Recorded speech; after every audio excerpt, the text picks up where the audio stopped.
years. Good morning, everybody. I'm Ed Parcaut here at Real Estate Jerky Daily. Daily. With Mike Kelly. I was reading some stuff. And all of a sudden I became my redneck. Yeah, redneck. I guess. It happens. Yeah, well, right? I was dirt road poor, so what are you going to do? At least you weren't road dirt poor. Then I wouldn't be here. No. Yeah, that's like telling, my wife, oh, it's time for Annabelle to take a dirt nap. Baby, don't she's be so my baby rude. girl. Don't be so rude. It's weird not having Annabelle here, but yeah, it's so much calmer. It is calmer. Well, she was never a problem when I was here. She's always a problem. But anyway, I just never saw it. Yeah, I still miss my Finn boy. Yeah, well, that kid. We come home from working out. And he used to always grab my towel and just kind of gnaw on it a little bit and then drop it. And there's no one to hand my towel to. You always put it in the. I do. I put it in a hamper, but nobody gnaws on it. So I asked them, we have Miwok Village. We have. Oh, that's is that the legal description? Yeah, I don't know. I don't have a prelim yet. Yeah. So we might have to wait for the prelim. Anyways, people don't understand what we're talking about. I'm talking about a property I'm doing up in Tuolumne County. Sometimes they can have multiple addresses or like my property in Cold Springs is also known as Long Barn or Pinecrest, even though it is Cold Springs. I think they all drank too much up there back in the day when they were dividing all these lands. I just think it was a one blanketed area for a while. Then they probably made Pinecrest, and then I was like, okay, that's no longer this. It's Pinecrest, and they haven't updated. We're Long Barn. Oh no, that's Cold Springs now because it's much colder. Yeah, it is. Like Bakersfield, you bake. All right, so not a lot of news today, but I did want to go over a couple different things. Yep, go for it. Dow's up 222 right now, 51. The rates are down about 13 basis points. I locked my guy yesterday. They were so happy. Yeah. And then today's 10 years up to 4.19. I just had a feeling we were going to go the other way because yesterday everybody was so happy about the Maduro thing, right? The market was all taken off in the bond market, and now the Maduro thing that's a pharmaceutical company, correct? No, it's just the fact that Maduro was captured. Yeah. But the problem is the fact that, my sausages are done. Let me just shut this down so I don't burn them up. There we go. You have an iPhone air fryer or something? No, it's connected to my Traeger. Oh, a Traeger. I have my Wi-Fi. Gotcha. Yeah, I have the fancy ones. Yeah. It doesn't lift the lid though, does it? No, is this supposed to?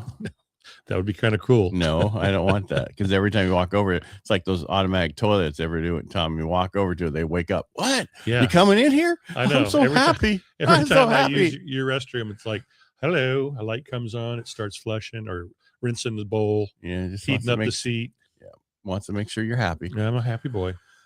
What was I going to talk about? Yeah, so the Maduro thing. But now they have the certain guard, they've done some things in the last 24 hours that maybe doesn't look like they're on the same page as America. Who? And the Venezuela? Yes. Oh. They have the certain guard going around on motorcycles that was the bad guard or whatever. I don't know the whole story. I'm just thinking it's not as positive as it was yesterday. So I to retain power. Yes, to a certain point. Because he used the Colombian guard to protect him because he didn't trust his own people because he's not supposed to be in power. But I don't want to get into the whole thing. Do a very good job. Yeah, they did for a very long time. He just said to Trump, "Come get me," and so Trump said, "Okay, I'm here." Actually, we're bringing you to us. Yeah. There we go. Yeah. All right, so that's what's going on in stock market, bond market. That's why I kind of think the market's that way, and I'm just glad I locked the people yesterday. We talked about this yesterday about there is more people with 6 or higher, 6% or higher rates than there are than 3% and lower rates. You were talking about that yesterday, and I still find that interesting. It's only a few. It's not by a long margin. No, it's so 20% of the rates out there are below 3%, and 24.5 is above 3%. So but it's different. Prior to that, only 6.99% of the people were above 6 a pent or above. Yeah, we're above 6%, 6.9% or greater. You heard what I said, 6 a pent. Yeah, something like that. I just agreed. Yes. One of the things I was running into is because I talked about yesterday, the Housing Wire has 720,102 of listings nationwide. But then I saw that NAR has 1.43 million active listings. And do you know what the difference is? You are a NAR person. Well, they're probably reporting pending sales as an active. So does the other one. Yeah. Oh, then I don't know the difference. What is it? The single family homes versus everything. Oh, that's so difference. They're just delineating. They're throwing out condominiums, townhomes, stuff like that. It's just single family. Housing Wire is just single family. They're Gotcha. not doing condos, townhouses, all those things. It should still be a PUD, but yeah, it's because I asked it. I said, "What's the big? Why is there such a big difference between the two?" Because it grabbed something I was given it earlier today, and it says the 1.43 million active units comes from the National Association of Realtors existing home sales report for November 2025, which includes total housing inventory, active listings of existing homes across the U.S. So I would even think that'd be the 1 to 4 units. Right. Where it reflects broad nationwide count of all existing homes on market, single family homes, condos, townhomes, as reported by NAR. And they showed it at 1.43 million, which normally there'd be 2-something million at this time. Right. And that is 2.6 around. Yeah, I have that somewhere else in here. But that's 7.5% higher than earlier this year. So we have 4.2 months supply. Because remember, we kept seeing that going, that's not what 720 is. But if you look at the Housing Wire number, it comes to Altos Research, a private real-time housing data provider that tracks listings differently. They report only single-family listings. Okay. That means they exclude condos, townhouse, 1 to 4 units. This is based on real-time MLS data, updated weekly, not monthly. So the NAR's updated monthly only. So and the month, it's not the standardized survey from NAR. It's an actual MLS data. However, it cannot include some MLSs. So it's not perfect. What? Yeah. That's interesting. Yeah. So they don't have a data agreement with some MLSs to be able to. It just said it could. They're just trying to say we're not accurate. They're saying we're close as possible, but no cigar. Well, and again, they're only single family homes. So the question would be, well, if NAR put out a report that was only single family homes, how close are the two? Yeah, it'd be interesting to see. Bottom line, does it really matter? There's not enough listings. There's still a downside to that because we don't have enough. Correct. And that's all. I mean, because I keep seeing different numbers. So I like the Housing Wire because it's only single family homes that I really work with. Mm-hmm. We have a few condos, but not really. And townhouses, we have those, and those are good. But that's really, there's not a. And again, we're pulling stuff here because there's nothing happening until Wednesday, Thursday, Friday this week. Yeah. I pulled up a few new laws that are going to go into effect if you want to hear about those. In 1 second, I do have one more thing. Cool. There is ISM Manufacturing. Which is ISM? Yeah. International Strategic Manufacturers. Service, man. Anyway. Yeah. It came in at 47.9, lower than the 48.4 is expected. And this is the lowest read of 2025. Really? Because it's the first read of 2025. I'm sorry. It's the lowest read of 2025 of all the whole year. Okay. So the end of the year. Yeah, end of the year is much lower than the rest of the year. Key details, only 2 of 17 industries reported expansion. Just 11% of sectors are growing. The second lowest in 2020 since 2009, not 2009. Well, that works. No, it's different. New orders and unemployment remain deep in contraction. Prices stay stable, which helps boost bonds. Right. Reading below 50 is contraction, which we've been there for a while, and that's just showing slower activity. There was a rent thing I needed to talk. Here it is. Apartment List came out with their December national rent report. Rents fell another 0.8% in December. This is the 5th straight month drop, down 1.3% year over year. Much deeper than the November 1.1% decline. Vacancy rate is at 7.3%. That's a all-time high for Apartment List since they've been reporting. Average days on the market is 38.7, up from 36. Rents and owner equivalent rents are the largest part of the CPI and PCE inflation. This keep going down helps with our PCE and CPI and the PP, all that when it comes to the inflation and the PP. So what was the days it went down? It went from 36 to 30, or it went from 30 to 36? It went from 36 up to 38.7. 38.7. Yeah. Okay. So they're just, it just they expect lower rates and stronger demand going forward because of the inventory constraints, with what's going on. I expect the same thing. I was telling somebody else who was a veteran they just signed a lease for a year and they were like, well, can I break this? I'm like, just go and talk to them and say you have a potential for moving. What's the right now, since it's only been 4 days, would they allow you to get out of your lease or something? I said, don't tell them that what you're really doing, because they don't need to know that. But just that way they'll tell you whether or not they can really get you out if they think it's a job. If they say, well, with the job, we're going to hit you, we'll try to rent it, and then we'll hit you only for the difference in rents for that. Oh, yeah, that's a possibility. Because I think there's some legislation that protects people from that. Well, I don't know if it's I'm sure there's though. more protection for the tenant renter than the major people hey, I got to move. And there was she said there was a $3,600 fee in there. I'm like, just a fee one time, because usually it's 1 month rent and then and then any additional months, but they have to try to rent your place for you. But I don't know. I'm not a tenant person. Neither am I. I haven't rented in so long. It's been a while. It's been 25 years. Yeah.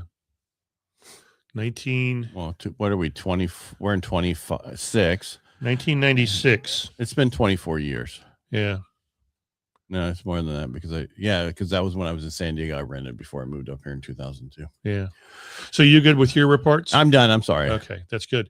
Hey, guess what? Beginning March 1st, 2026, you investors, you LLCs and trusts and flippers, on cash deals, you're going to have a lot more disclosures. It says a lot more disclosures. It says certain all cash deals will now trigger additional reporting requirements. Yeah, they're going to want to know where the cash came from. Where it came from. Yeah. What they're trying to do is stop the ridiculous amount of money laundering that's going on in the world. Is there a ridiculous amount? I guess so. It says there's a ridiculous amount. While this rule does not change how properties are bought or sold, it does add a new layer of compliance that professionals should be prepared for early in 2026. So it's just more paperwork. But you know what? The cool thing is it's all digital, so you don't have to have. Well, that's an escrow issue. It's an escrow issue. It's a real estate agent issue. I was just surprised they never had to do it before. It was one of those little cracks. Yeah, well, needed to be filled up. Yeah, because when you come walking in with a wheelbarrow full of cash. Say, where'd you get this? Well, they can't bring in cash. I usually just leave it in my mattress. I just do pennies. Yeah, do a floor of it. And in beginning, what is today? Is today the 6th? Yes, it is. The 6th. So 5 days ago, if you have digitally altered or AI, generated by using AI, photos on your listing, you have to disclose on the photo that it's digitally altered. Or like I like seeing is when virtual staging became a big thing. You had to put on each picture, this is virtually staged, like you couldn't tell. But they're protecting the dumbest of the dumbest. So, well, the thing is, there is a way now to take off that metadata and then put metadata on there, like it was took a picture with a Sony DSLR on this. I'm just saying there is. I know somebody who came up with an app that does that for your website, so that when AI looks at the pictures, it doesn't say that they're AI generated. Yeah. Well, does it really matter? Yeah, you're going to eventually walk Google through and all that. You're going to walk through the home, right? Yeah. Well, my big thing is everything that's happening right now, and I talked about this last year, and somebody I know just can't said it again, that people are going to get so tired of AI that it's got to be real again in 2 years from now.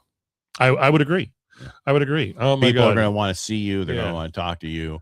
They're fine with that, getting the AI calls right now when they talk to somebody instead of recorded voice and all that stuff. Right. However, if they're going to really do a deal with you, they need to speak to you. And that's why they also don't clone your voice and put it in your AI system for like you're talking. Then people say, we talked yesterday. No, we didn't. Unless it emails you a transcript, right? Well, I'm with high level. When they call my phone, it records everything and says it's recording for quality service. So that way I can always go back and see what was said. Yeah. Yeah, I got an email yesterday from a client. I want to say I talked with them last 2 years ago, and they said, this is what we're going to do. We'll reach out when we're ready. And I'm like, okay, cool. That's how I operate. You reach out when you're ready. And I barely remembered them. I had to go back through and find the file, and it was just yesterday. 2 years. That was yesterday. Yeah, I talked to them yesterday, and this morning they called and said they're ready. So I had to research, and the one thing I couldn't figure out is how long have you been renting out your house? Because if it's been 4 years, we're kind of screwed. So, yep. Anyway, then he wanted all kinds of tax. He wanted all kinds of tax advice, and I said, I cannot give you tax advice. Well, that's like one of the ones I'm doing is a family thing, and the guy that's selling it wants to do a 1031 exchange. I'm like, here, I can't help you on that at all. Yeah, here's I'm James. not doing in the real estate. I told you guys create your own little contract, give it to escrow, whatever. If you're not using agents, I can't get involved because I have my broker's license. Yeah, and do not do a reverse T1031 no, exchange unless you really have. They already found the property. Okay, good. They found it. Yeah, he's like biting at the bit now to get it sold. It's only been 10 days. Yeah. Yeah. It used to be you'd have multiple contracts in 10 days.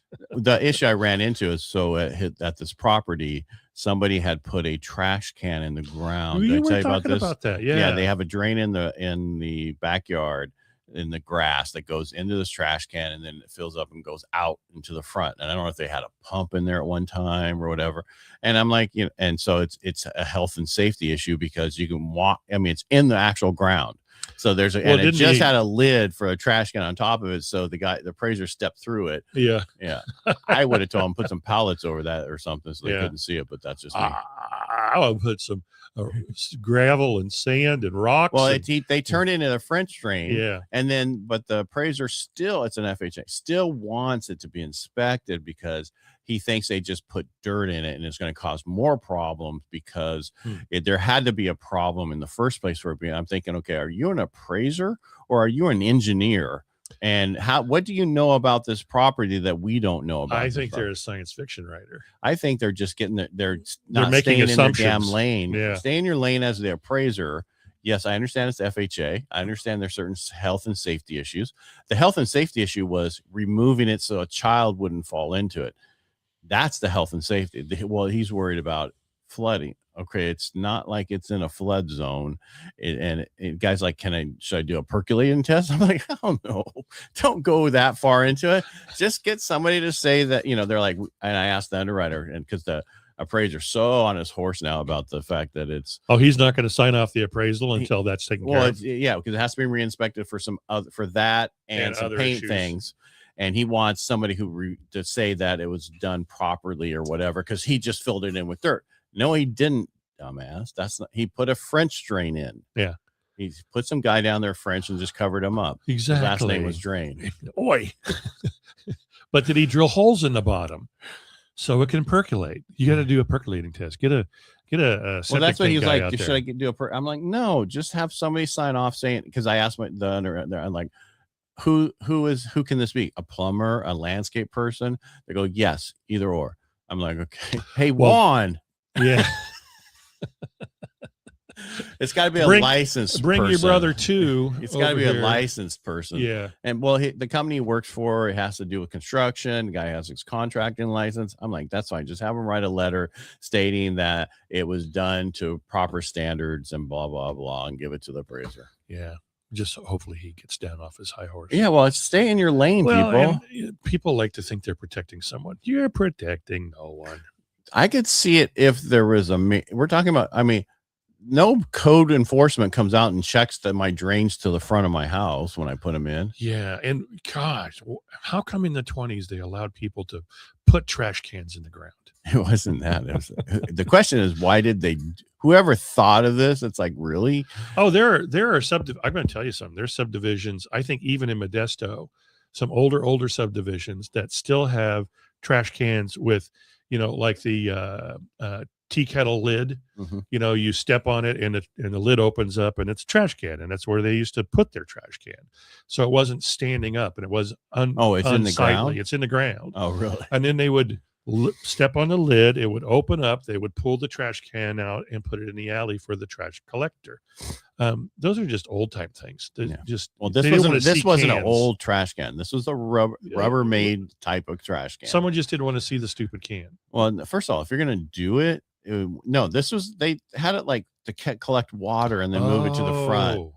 Why don't they water basin? Yeah, or something. Yeah. I have no idea what it was. Gotcha. Nobody really knows. Everybody can assume, but they didn't install it. The guy that did it knows. Yeah, he's not around anymore. It's been there I'm just surprised it's been there as long as it's been there, and it's never been someone hasn't. So the guy was like, I'm just gonna, put rocks and sand and fill it up the way you would a French drain. Right. And then if it gets too much, it'll go out through the French drain. And that's what he did. Well, the appraiser, he just filled it with dirt. No, he didn't. And I think that was because somebody at the appraisal management company, well, he should have taken pictures along the way of doing it. But like I said, oh, well, what are you going to do? Yeah. Hindsight's 2020. It is. It is so 2020. Or 2026. It is 2025 would be hindsight. And that's the facts. And that's a wrap. We're done. We're just going to keep going. So you guys have a great day today. Long story short, if you remember when you're doing FHA, they can call for things. Yeah. VA can too, scrape paint. I had somebody from your office call me yesterday or he's no longer at your office, he's somewhere else, about he's taking an offer of VA. What's the big difference? And it's like, there is not no much difference. It's just, it's the same issue though, if it's got peeling paint, that kind of stuff, just go get some paint and just paint over it or put some primer over it before you. I had an appraiser a long time ago who hated PMZ agents because I guess he just hated PMZ. He used to work for PMZ appraisal and got let go. And so he just didn't like them.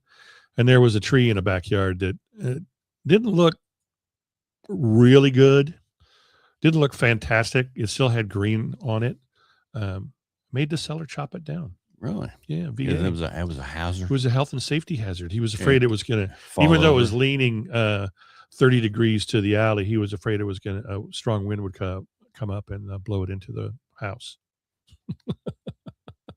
Oh, well, you knock yourself out, Rolando. Yeah. All right. Let's call it. Bye.